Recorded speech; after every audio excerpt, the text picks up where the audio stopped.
భువన సుందరి 7వ భాగం చెప్పుకుందాం. ట్రోయ్ పతనానికి కొంత ముందుగానే వర్ధనుడి కుమారుల మధ్య అంత కలహాలు బయలుదేరి చాలా తీవ్రంగా పరిణమించాయి. అది చూసి వర్ధనుడు గ్రీకులతో రాజీ పడడానికి రహస్యంగా ఒక యత్నం చేశాడు. ఆయన తన బావమరిది అయిన ప్రత్యామ్నాయుడనే వాణ్ణి రారాజు వద్దకు పంపాడు. ఈ ప్రత్యామ్నాయుడికి అరిభయంకరుడంటే ఏమాత్రమూ పడదు. అందుచేత అతడు కేవలం సంధి రాయబారాలు మాట్లాడి తిరిగిపోవడానికి బదులు రూపధరుడితో ఒక కుట్ర పన్నాడు.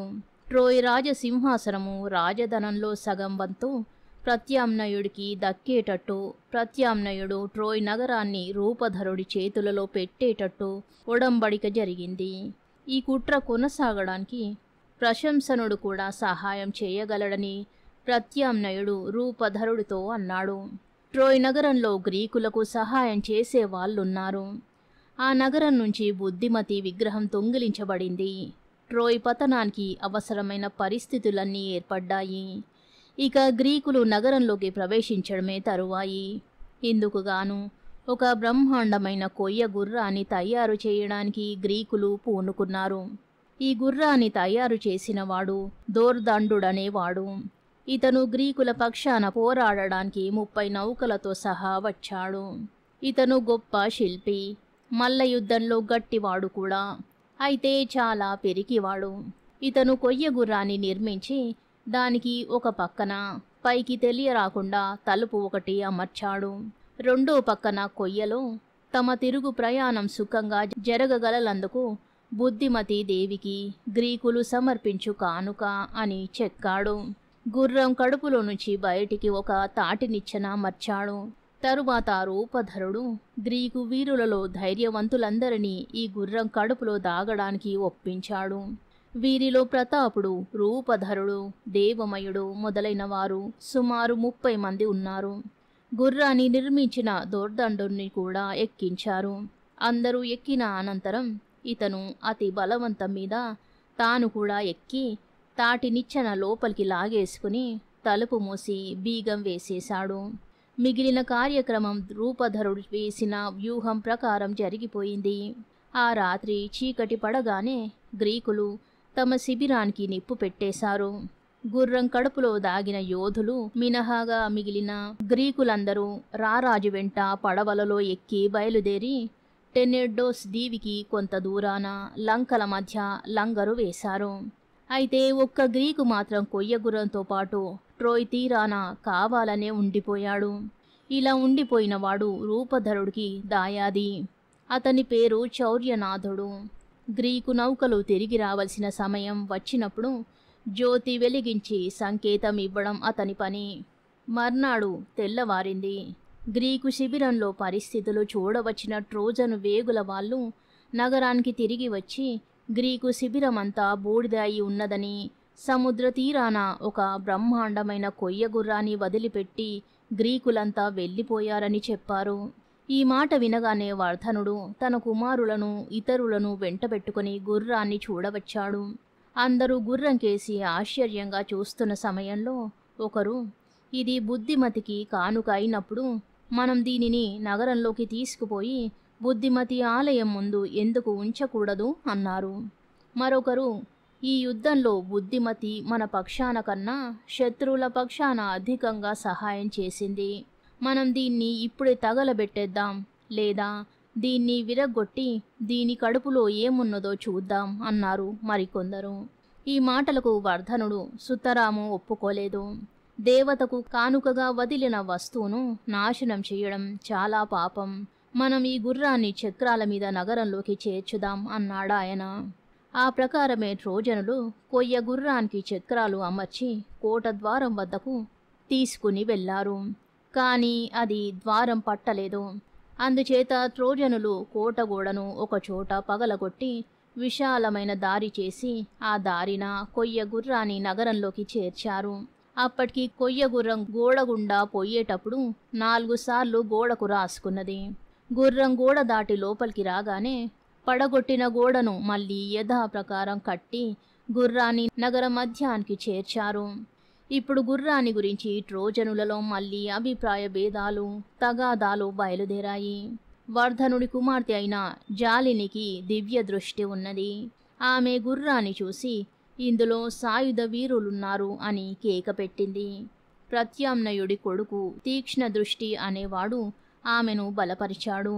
మీరు వట్టి మూఢులు, లేకపోతే గ్రీకులు దానమిచ్చినది తీసుకుంటారా అంటూ అతను తన శూలాన్ని గుర్రం మీదికి బలంగా విసిరాడు.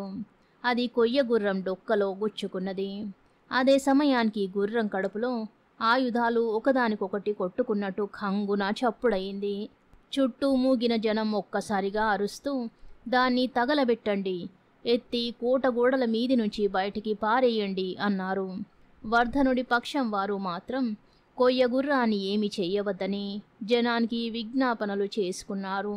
ఈ విధంగా తర్జన భర్జనలు సాగుతున్న సమయంలో 2 ట్రోజన్ సైనికులు ఒక గ్రీకును ఖైదు చేసి సంకెళ్ళు తగిలించి అక్కడికి తీసుకువచ్చారు.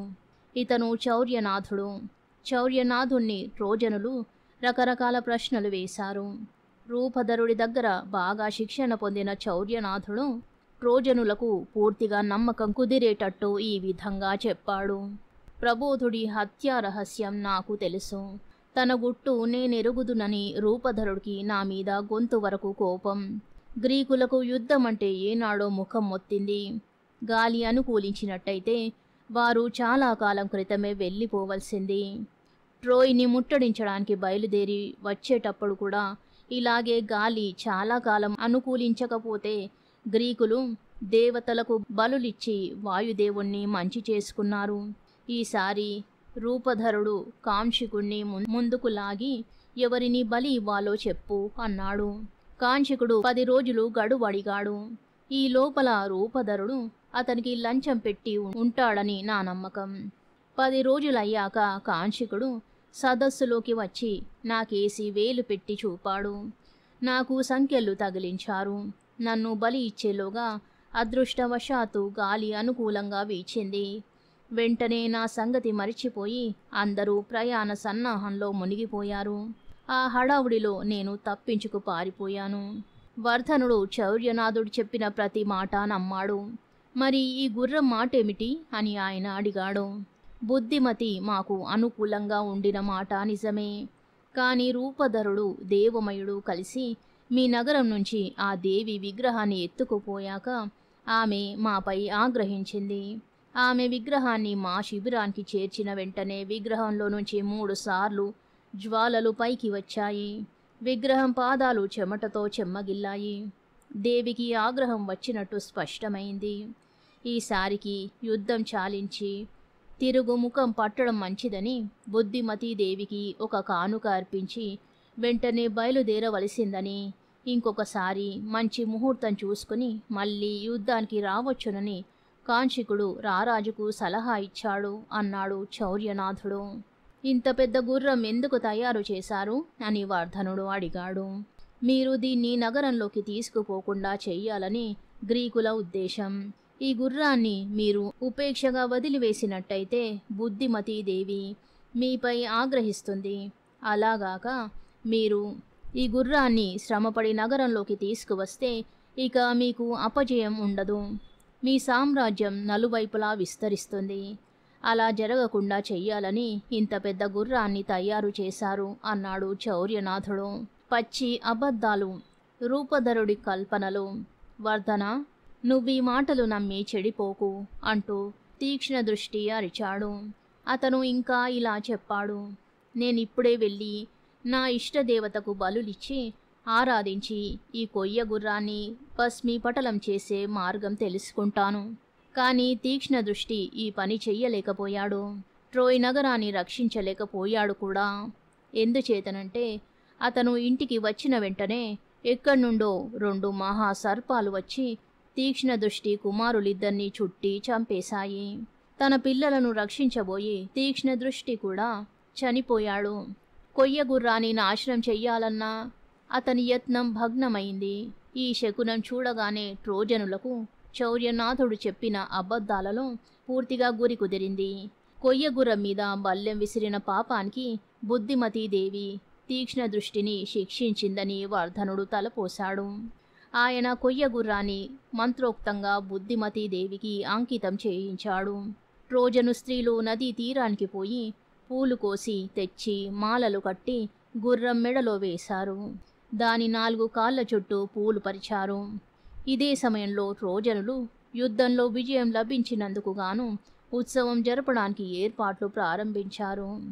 ప్రశంసనుడు మాత్రం కంగారుగా తన బలాలతో సహా కదిలి ఐడా పర్వతం మీదికి వెళ్ళిపోయాడు. భువన సుందరి చివరి భాగం రేపు చెప్పుకుందాం. ధన్యవాదాలు.